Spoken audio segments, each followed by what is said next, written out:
आखिर क्यों सुनसान पड़ा है शनिवार वाड़ा? आखिर क्यों आज भी वहां रात को रुकने से मनाही की जाती है? आखिर क्यों उस किले में आज भी नारायण राव की चीखें सुनाई देती हैं? नमस्कार दोस्तों, आप देख रहे हैं आपका अपना YouTube channel mister N horror story. आपने कभी ना कभी किसी न किसी से शनिवार वाड़ा के बारे में सुना होगा, उसकी भूतिया कहानी या भयानक चीखों के बारे में सुना होगा, लेकिन आज आपकी ये कहानी आपको सोचने पर और अपने आप को बदलने पर मजबूर कर देगी। ये कहानी एक यूट्यूबर की है जो उस किले में एक रात ये जानने के लिए रुका कि इन कहानियों में कितनी सच्चाई है। ये कहानी उनकी है तो ये कहानी हम उनके नजरिए से सुनते हैं। इस कहानी की शुरुआत होती है उस रात से जब मैं पुणे के शनिवार वाड़ा किले में पहुंचा। मैं एक यूट्यूबर हूं और कई भूतिया जगहों पर गया हूं, लेकिन शनिवार वाड़ा का नाम सुनते ही मेरे रोंगटे खड़े हो गए थे। इसके पीछे का इतिहास ही ऐसा है कि इंसान को अंदर तक हिला दे। मैं किले में कदम रखते ही अजीब सी ठंडक महसूस करने लगा। वहां की दीवारें काले धब्बों से सनी हुई और हर कोने से एक सूनापन झलक रहा था। शनिवार वाड़ा किले का निर्माण 1732 में पेशवा बाजीराव प्रथम ने करवाया था। पीछे की सबसे भयावह कहानी युवा पेशवा नारायण राव की है, जिनकी हत्या उनके ही परिवार के लोगों ने करवाई थी।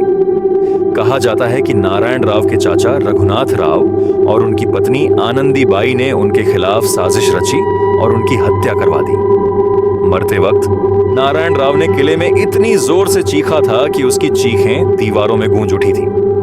काका, माला वाचवा, चाचा, मुझे बचाओ की चीखें आज भी वहां की दीवारों से सुनाई देती हैं। उस रात मैंने तय किया कि मैं पूरी रात किले में अकेले रहूंगा। जैसे ही अंधेरा गहराने लगा, किले का माहौल और भी रहस्यमयी हो गया। मैंने कुछ लोगों से सुना था कि पूर्णिमा की रात यहां अजीब घटनाएं होती हैं। मैं खुद को तैयार कर चुका था, लेकिन जैसे जैसे समय बीत रहा था, मुझे महसूस हो रहा था कि मैं अकेला नहीं हूं। एकाएक मुझे दूर से किसी की फुसफुसाहट सुनाई दी। पहले तो मैंने सोचा कि यह मेरा भ्रम है, लेकिन फिर वह फुसफुसाहट धीरे धीरे एक भयानक चीख में बदल गई। अचानक मुझे वही शब्द सुनाई दिए, काका, माला वाचवा। मेरी सांसें थम गईं। ऐसा लगा जैसे कोई अदृश्य शक्ति मुझे घेरे हुए है। मैंने चारों तरफ देखा, लेकिन कोई नजर नहीं आया। फिर मुझे ऐसा महसूस हुआ कि कोई मेरे करीब खड़ा है और मेरे पीछे से मुझे देख रहा है। रात जैसे जैसे गहरी होती जा रही थी, किले का अंधेरा और भी डरावना हो रहा था। एक समय ऐसा आया जब मुझे लगा कि मैंने किसी का साया देखा, लेकिन वह कुछ ही पल में गायब हो गया। यह देखकर मेरे पैरों के नीचे से जमीन खिसक गई। फिर मैंने खुद को किले के एक पुराने कमरे में बंद कर लिया, लेकिन वहां की हवा में भी एक अजीब सी ठंडक थी। अचानक वह दरवाजा अपने आप खुल गया और मुझे ऐसा लगा कि किसी ने धीरे से मेरा नाम पुकारा।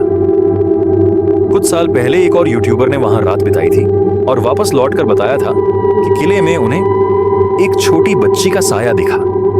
वह बच्ची उसकी तरफ इशारा कर रही थी और उसकी आंखें एकदम सफेद थीं।